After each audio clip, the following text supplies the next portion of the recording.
Good morning. Positive for today. This is quite cliche, but I still want to reiterate that people will sometimes judge us based on our actions, our behavior towards something.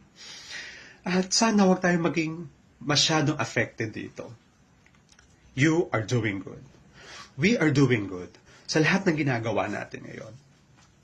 Kasi hindi naman nakikita ng tao yung sakripisyo natin sa pagdidesisyon kung bakit natin ginagawa ito ngayon, bakit natin ito pinili.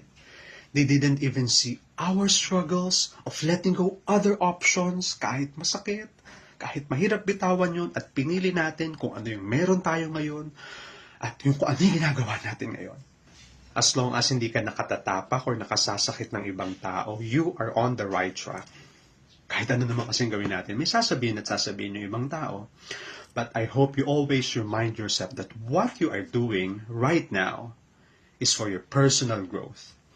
Kasi eventually naman, people will understand and benefit on the fruits of your labor and your decisions.